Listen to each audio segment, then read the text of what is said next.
Hey lovely, welcome to the Lovely Home Podcast, where I, your host Evelyn, will help you refocus on feeling grace over guilt in your mind, life, and home. Are you tired of feeling like you're not doing enough? Do you wish you could have healthy routines and rhythms? Do you crave a clean and lovely home? Well, that's what I'm here for. We'll discuss how you can feel lovely with Christ as your foundation and how you can practically create rhythms that work for your body, your mind, and your home. I'm a wife, sister in Christ, homemaker, and the creator of the Lovely Home Planner, and God has called me to encourage women, point them back to Christ, and go about your home in a unique to you way. Are you ready? Grab your Lovely Home Planner or a journal, a pen, and something to sip on, and let's chat about all things lovely. Hey lovely, and welcome back to the Lovely Home Podcast. I'm truly excited about today's episode because this conversation has completely changed the way I live, the way I manage my home, and the way I speak to myself when things don't go as planned. Today we are talking about rhythms versus routines, what they are, why they are not the same thing, and why so many women feel discouraged, guilty, or burned out when they are genuinely trying their best. This episode is going to bring together science, structure, scripture, and practical application in a way that I hope feels clarifying rather than heavy. So wherever you are, whether you're folding laundry, driving, sitting quietly, taking a breath, or a bath, let's begin. If you've been around here for a while, you know that I talk about rhythms far more than I talk about routines. That's not because routines are bad, it's because they serve a different purpose. A routine is defined as a fixed sequence of actions regularly followed. A rhythm is defined as a strong, regular, repeated pattern of movement or sound. A routine is fixed. A rhythm flows. A routine is about completing steps in a specific order, whereas a rhythm is more about returning again and again to a pattern or to a song. Honestly, when we hear the word routine, we usually think of checklists, schedules, and exact sequences. When we hear the word rhythm, we often think of music, movement, and continuity. You know what I mean. That difference is important, especially for women. Men and women are not wired the same neurologically. That is not a cultural opinion. It's a biological reality. That's scientific. Generally speaking, the male brain tends to function best through compartmentalization. Men naturally organize their lives into mental boxes. When they are working, they are in the work box. When they're home, they leave the work box and enter a new one. This is why many women do very well with routines. Routines align naturally with a boxed linear way of thinking. The female brain, however, tends to work through integration rather than compartmentalization. Women experience life as a continuous thread. Thoughts, emotions, responsibilities, and relationships are all connected. This is why women can move effortlessly from one topic to another, and this is why our brains often feel, quote unquote, on all day long. You ever feel like that? I feel like that literally all the time. And neither brain is better. They are different on purpose. God designed our brains to be different on purpose, and it is such a beautiful thing. But when women are taught that success requires rigid routines designed for box-based brains, something begins to break down. Many popular habit and routine systems are helpful, but most were created by men and explained through a male neurological lens. When women try to live inside those systems, a pattern often emerges. If one step is missed, the routine feels ruined. If the routine isn't finished, guilt creeps in. If the routine needs to change, we feel like we have failed. So we restart, and we restart, and we restart again and again and again. This is not because women lack discipline. It's because discipline without design alignment creates guilt. And guilt is not a fruit of the Spirit. A rhythm is structure without rigidity. Rigidity. I'm struggling with words today, you guys. Instead of stacking bricks in a strict order, rhythms are built on pillars. So imagine you're building a house. A routine builds walls brick by brick. If one brick is missing, the wall will weaken and the house will fall. A rhythm builds with pillars. Pillars support the structure even when the details change. So rhythms don't ask, did you do everything perfectly? They ask, did you stay within the flow? That distinction is where grace lives. This is how I personally teach rhythms. Instead of a fixed to-do list, I use pillars, broad categories that guide my day without dictating exactly how it must look. In my morning rhythm, I use 5 pillars: something lovely, something helpful, something active, something body, and something holy. Notice how there wasn't a single task in any of those pillars. They were all general, guidelines for me to follow throughout my day.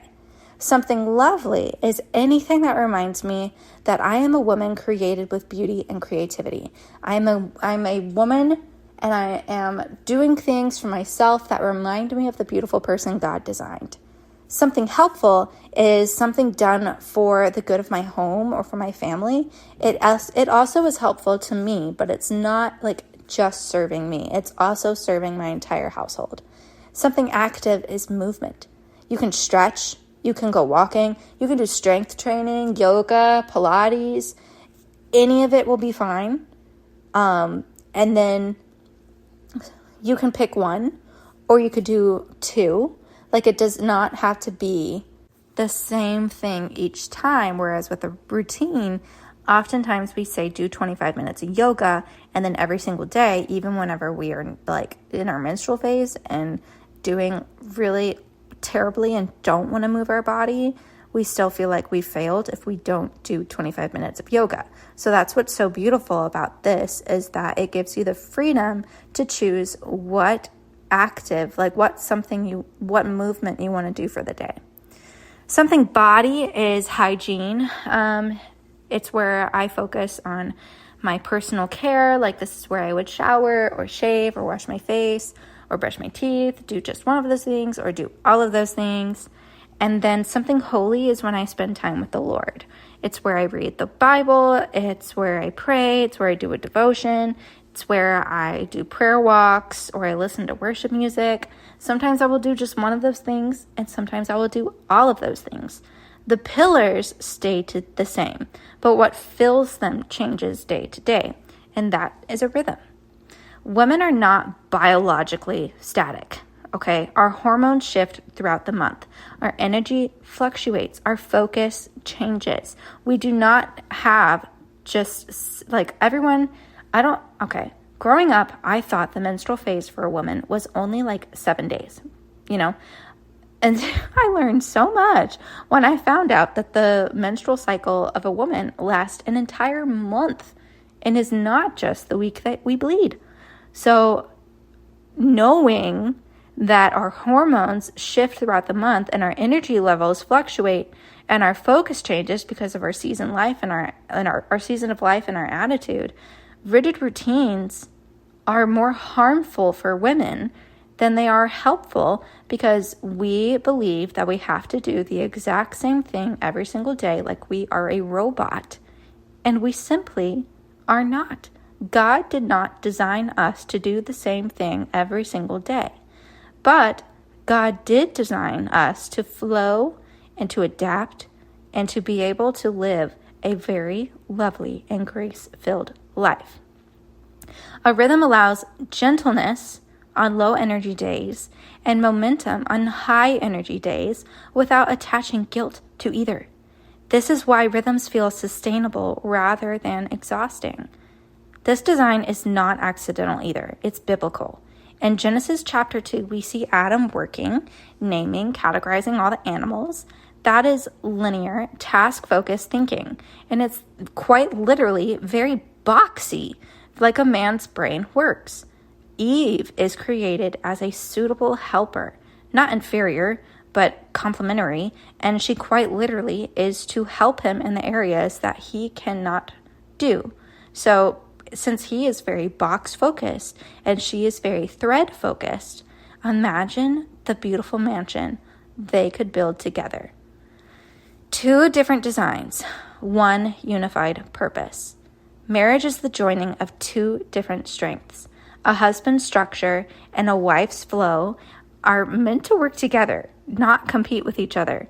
And we're also not meant to just ignore asking our husbands for help because he would do it differently or because we don't want to have to explain it. Just because our husband's brain is wired different doesn't mean he can't help in the same areas that we are having to work within our homes. It all just takes a conversation, and it all takes just time getting to know how your brains actually function and how they can function together as one. Boxes and pillars together can create a strong home. Isaiah chapter 41, verse 10 says, "Do not fear, for I am with you. Do not be dismayed, for I am your God. I will strengthen you and help you. I will uphold you with my righteous right hand." When rhythms are grounded in grace and oriented towards Christ, they do not fail. Because the strength does not come from us alone. God says that He will strengthen us. He will help us. He will uphold us with His righteous right hand. Guilt grows when we rely only on ourselves. When we are walking on a path that is me-focused, and we're not wanting to ask for help, and we're not wanting to lean on God, and we're not wanting to have the strength of God, but we're wanting to have the strength of ourselves, that is us walking away from the cross. When we are saying that we can do it all by ourselves, when we are saying that we can achieve perfection on our own, then that is us walking away from the cross instead of walking towards the cross. So my daily encouragement for you is to turn around and walk towards the cross. The devil is going to do everything in his power to distract you from getting close to the cross. He's going to try to divide your marriage. He's going to try to keep you from having hard conversations. He's going to try to keep you from having grace-filled rhythms. He is, because God designed us the way that God designed our brains is He wants us to be able to go about life and go about our home and go about our rhythms and routines with joy and loveliness and with a grace-filled foundation. He does not want us to have any sort of guilt, and guilt imprisons us and encourages us to hide from the cross instead of walk to the cross. Your brain is made up of a bunch of different things, but there are 3 specific things in your brain that you use on a daily basis. That is your prefrontal cortex, your amygdala, and your hippocampus. Your prefrontal cortex is basically the parent of your brain. It is the decision-making part of your brain, and anytime you create a habit, you are using your prefrontal cortex in order to make the decisions to do said habit. Your prefrontal cortex is not only working for outwardly decisions, but it's also working for inwardly decisions that you may not be as aware of.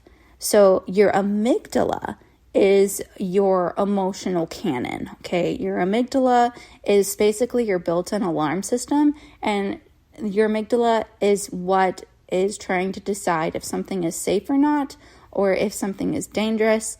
And if you are experiencing overwhelm, stress, anger,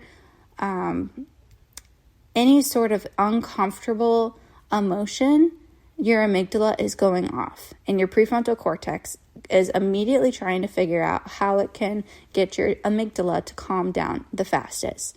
Your hippocampus is the part of your brain that retains information, whether that be educational information or memories, or how to do a routine.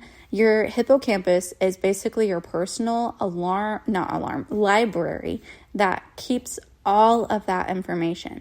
So whenever you are creating a habit, your amygdala is the first to flag it. Your amygdala is taking in the emotion of either the craving for the habit, the need for the habit, or whether or not it's a bad habit. And then your prefrontal cortex will respond to the amygdala and tell you what to do in order to either perform said habit or ignore habit. And then your hippocampus will remember how you responded, and it will remember the emotions tied to it that the amygdala sent to the hippocampus. I hope that all just made sense. So let's use an example. Say you're wanting to start the habit say you're wanting to stop the habit of doom scrolling. Your amygdala will register an emotion of maybe it's guilt, or maybe it's frustration with yourself because you keep spending hours on your phone that you could be devoting to other things. That emotion is then sent to the prefrontal cortex. Your prefrontal cortex then decides how it wants to respond to those emotions. You can either decide that you're going to keep doom scrolling anyways, or you can get off the phone, or you can go and download like a app blocking app that will help you limit your screen time. That is an option, okay? And then how you respond to the emotions, the actions that you decide to do with your prefrontal cortex is what your hippocampus will download into your library and remember for next time. So if you have a bad habit of doom scrolling and you are not really in the mood to fix it, anytime you feel that emotion or guilt or frustration about doom scrolling and your prefrontal cortex chooses to ignore that emotion, then that emotion and that action is what is sent to your hippocampus, and that is how you are going to respond to that habit until you change your pathway. It's all super fascinating. But whenever you are creating a habit or whenever you are doing something, be very mindful and ask yourself, okay, what is my emotion right now? What is my amygdala saying? What is my prefrontal cortex wanting to do in order to calm down my amygdala? And then, what do I want my hippocampus to remember? Do I want my hippocampus to remember me just ignoring the flag? Or do I want my hippocampus to remember me choosing to pay attention to the flag and start walking a different route? I hope that example is helpful to you. Your prefrontal cortex will also do band-aid fix-its instead of real fix-its.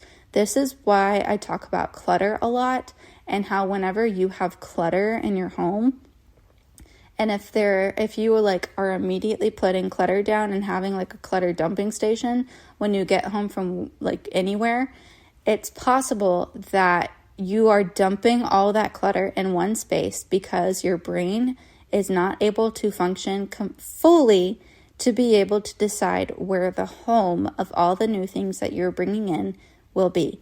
So if you are bringing in, say your mother-in-law gave you a new pot, you have to figure out where this pot is going to go. It does not yet have a home within your home. So you walk in the door, you're holding this pot, you're already overwhelmed because you're thinking about all these things that you need to do for the day. The last thing you want to do is figure out where you're going to put this pot. You're thankful for the pot. It's not a bad pot.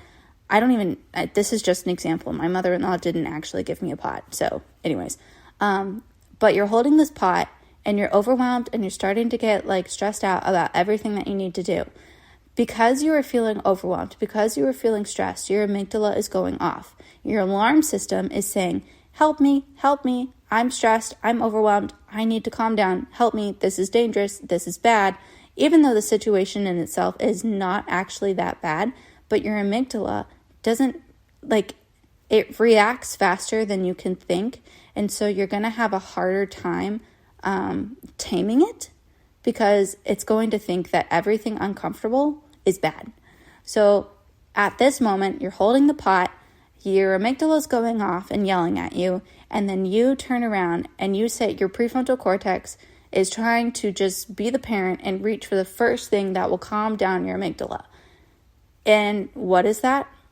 to put down the pot. Not to put it away, but to simply put it down. Because if you put down the pot, then that resets your amygdala, and your amygdala no longer feels uncomfortable, and it will still feel overwhelmed because there's so much else happening.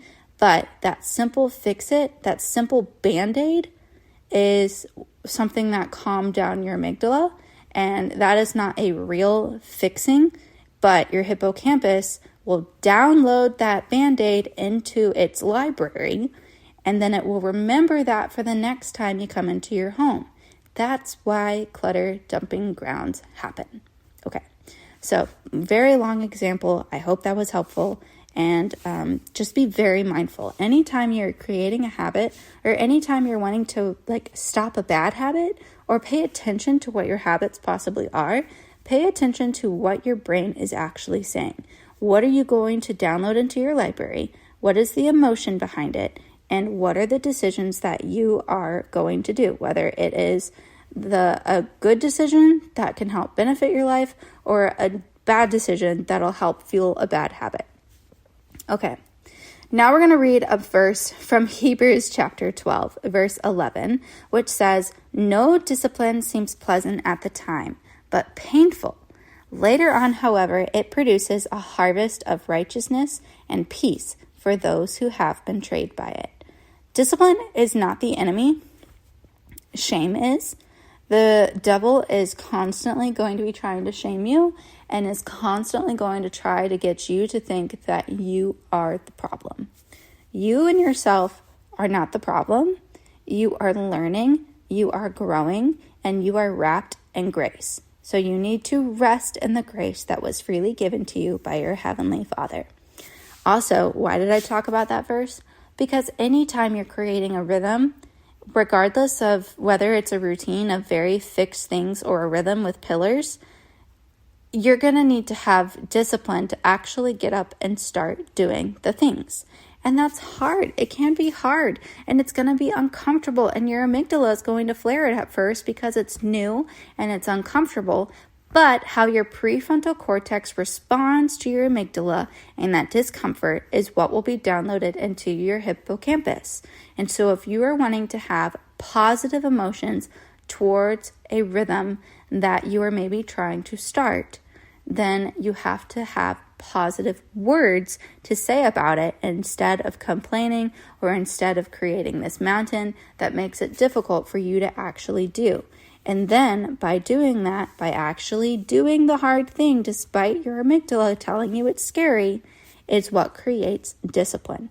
And the Bible says that no discipline seems pleasant at the time, but painful. Later on, however, it produces a harvest of righteousness and peace for those who have been trained by it. Another verse in the Bible that I really want to talk about is Romans 12, verse 2. Where Paul writes to the Romans, "Do not conform to the pattern of this world, but be transformed by the renewing of your mind. Then you will be able to test and approve what God's will is, his good, pleasing, and perfect will." So do not conform to the pattern of this world. Do not follow the same road that everyone else in the world who is not trying to walk towards the cross is going. Everyone in this world is following a path that glorifies themselves. Everyone who does not belong to Christ is going to be doing whatever they can to chase after perfection, because perfection is something that every human being craves. Every human being, whether they are Christian or not, perfection is something that every human craves. And I truly believe that's because we're all made in the image of God. And the image of God is perfect. And of course, God is a loving God, and he wants us to have heaven. He wants all of us to have heaven. And in order for us to actually achieve perfection, we have to actually go to heaven. And so I feel like every person on this planet craves their own heaven. We are all searching for our own personal Eden. But we have to ignore the world. We have to ignore what the world is telling us to do, and we have to chase after the cross instead of chase after ourselves. And we do not want to conform to the pattern of this world. And the world is going to tell you to seek perfection. The world is going to tell you to attack your temple. The world is going to tell you that you can be good enough if you just try harder, and you can manifest it, and you can be perfect, and you can blah, blah, blah. Like, the world is going to tell you all those things. But God wants us to transform our mind. He wants us to be transformed by the renewal of our mind. And if we can renew our mind, that means that we are no longer thinking the same thoughts we were before. Our pathways are changing. So how you're speaking to yourself matters. If you are trying to practice a rhythm, having a foundation of grace is so incredibly important, because if that foundation of grace is not there, then you are chasing perfection, and perfection will only lead you to having a foundation of guilt. And so if you do not want a foundation of guilt, we have to be mindful of what we are saying to ourselves and what we are telling our brain whenever our amygdala is going off due to discomfort, because that is what your hippocampus will remember. So we have to be transformed by renewing our mind. We need to be able to test and approve what God's will is, his good, pleasing, and perfect will. I love that Bible verse. I think there are so many amazing Bible verses that talk about your mind and talk about habits and rhythms, and it's just so cool to just read that and find that. Oh, it's so good. Okay, so now I want you to begin creating your rhythm. I want you to define your pillars. I want you to create 3 pillars. I have 5, but I started with 3. You can have 5, but I highly suggest just starting with 3.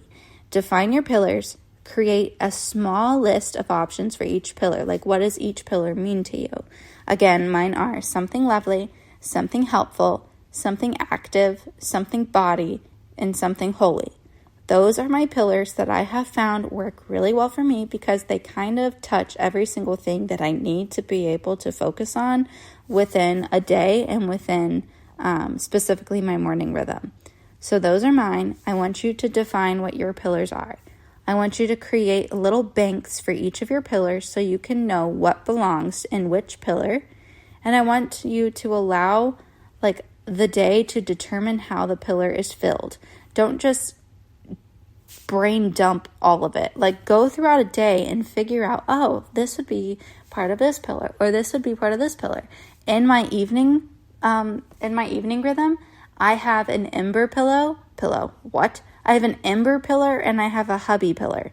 So those are different too, but they focus on things that matter during that time of the day.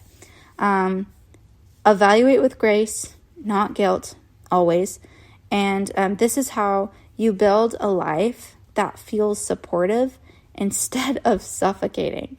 So yes, if you want help creating any rhythms that align with your season of life, with your cycle, with your home, your love languages, and your marriage, I would love to walk through that with you in a one-on-one coaching call.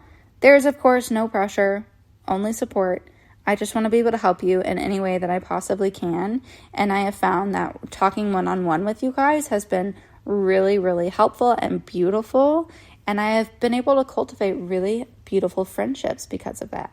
And it's just super cool. We're creating a community of wives and brides, and also just women who are not married at all. And we're creating this beautiful community that, is so grace focused. We all want to walk to the cross. We all want to rest in grace. We all want to have lovely homes, but we don't want to have lovely homes that the world defines as lovely. We want to have lovely homes that God defines as lovely. So again, I'd love to chat with you. So that'll be You can go to allthingslovely.co to book your Lovely Rhythms call, or you can also, in the show notes below, I have it always linked, always. Okay, so let me see, is there anything else that I wanted to say? Oh, a little quick note to any brides-to-be or to any newlywed brides. It is so easy to get sucked into this I don't really know how to explain it, but just this world of wanting to do everything perfect and not wanting to ask for help because we want to prove that we can do it by ourselves. I was totally sucked into this. I ignored help. I thought I could do it perfectly on my own. I thought I could have the perfect home that was perfectly clean, and I thought I could be the perfect wife, and I thought I could be better than everyone else. I am so sorry, first of all, I don't know why. I'm sorry to my mom for being like that, because I know I kind of separated myself from our relationship. We had a really beautiful relationship, but I kind of separated it because, you get married, right? And there's nothing wrong with wanting to create that boundary, but it also was there were so many times that I was hurting, and I knew I could have asked my mom for help, or I could have asked my sister for help, or I could have asked my sister-in-laws, but I wanted to prove the world that I was capable of doing it, and that was my problem. I was more focused on trying to please the world and prove the world that I was a perfect wife than I was about being a joy-filled, lovely bride. I have a lot of regret for when I first got married, not soaking in just being a bride. I wish I could go back and give her, my newlywed bride self, a hug and just say that she is lovely and so is her home right then and right there for the season that she is in. So I'm just saying to you, you are lovely right exactly where you are, and you do not have to pretend to be a perfect bride. You do not have to pretend to have it all together. You do not have to try to be perfect. Your husband is not marrying you because of you being a perfect bride in the future. He's marrying you because he loves who you are right now. And so I just wanted to say that for encouragement. And I also want to say that not just to newlywed brides, but to seasoned wives. Your husband loves you so much for exactly who you are. He chose to marry you before he knew anything about what you would be like as a roommate, possibly. I don't know your situation. Rest in that and knowing that your husband chose you before you became a bride. Before you became a wife, you were chosen. And then also look at that even deeper and remember that God chose you since the beginning of time. And God chose you to be exactly who you are. Try to just release the weight from your shoulders, rest in grace, and know that you are walking a beautiful walk that God has paved the stepping stones for. You are walking a beautiful walk that leads you to the cross and not away from it. And if you are thinking that you can do any of it by yourself without community, without God, without your spouse, without grace, girl, I regret to tell you this, but you're walking in the wrong way. So do a little pivot, bow down to your knees, and call on God. He will strengthen you. He will help you, and he will uphold you with his righteous right hand. So go in peace and know that you are lovely, and so is your home. Okay, let's go ahead and dive into our Would You Rather question then. So our Would You Rather question today is a little silly, and honestly, I don't know how I come up with these things. I'm a little concerned because my brain just is very strange. But today's Would You Rather question is, would you rather have to drive around a vehicle made entirely out of Legos? Or would you rather have a boat and have to drive this boat all the time made entirely out of paperback books? Personally, I have a very interesting relationship with Legos. I currently despise them, and I have respect. I have respect for Legos because Legos are cool and they are able to be really, really fancy. But my goodness, I despise them, and I'm working on that but also it's a thing, so I'm allowed to despise it. So, anyways, but if you are a Lego lover, please don't stop listening to the show because I just said I despise Legos. It's a personal thing that I'm working on, okay? So because of that, I will be choosing the boat, even though it will sink, and even though it'll probably destroy a lot of paperback books, which is really, really sad. That is so sad. But yes, I'm choosing the boat because I can't. Legos, no thank you. Like every time you turn the wheel, another Lego pops off. No, thank you. No, thank you. Well, thank you so much. Let me know what you would say. I would love to hear about it. You can either leave a review on Apple Podcasts along with saying a couple nice words to say. And you can also email us at shopallthingslovelyco@gmail.com. Or you can tag us on Instagram or DM us on Instagram at The Lovely Home Podcast. I look forward to our chat next Monday. And again, let's get your Lovely Rhythms call booked, because that would be absolutely lovely for us to be able to discuss more about this, especially if you're a newlywed bride. Like, I'd love to be able to work with you and be able to make sure, like, not make sure, because it's your home, it's your marriage, it's your life, you're starting this together for the first time, but I would love to be able to mentor, and I'd love to be able to just disciple and partner with God with you and work together on creating home rhythms that are founded in grace instead of having the opportunity for guilt to be the foundation. No, thank you. No, thanks. All right. Well, anyways, thanks again for this lovely chat. I will see you all again next Monday. Did you enjoy today's episode? What was your favorite part? I would love to hear about it on a Lovely Rhythms call, as well as discuss with you how you can create lasting rhythms that work for your body, your mind, your menstrual phase, and your love languages. You can book your Lovely Rhythms call right now at allthingslovely.co. And if you've just run out of note-taking space, I highly recommend you checking out the Lovely Home Planner while you're on the website. This undated planner can help you create rhythms that are founded on grace instead of guilt, and is filled with encouragement specifically designed by me for Christian homemakers. It would be such a gift if you left a 5-star written review on Apple Podcasts, as well as leaving a 5-star rating on any of your podcast streaming platforms. And if you want to know a way that you can encourage another sister in Christ, go ahead and send them this episode so that they can begin their journey in feeling more grace and less guilt in their mind, life, and home. And lastly, I want to know you're listening. So take a screenshot, upload it to your Instagram story, and tag us at Lovely Home Podcast. Know that you are lovely, and so is your home, because of what Christ has done for you. And I look forward to talking to you again next week on a Lovely Home Podcast. Goodbye!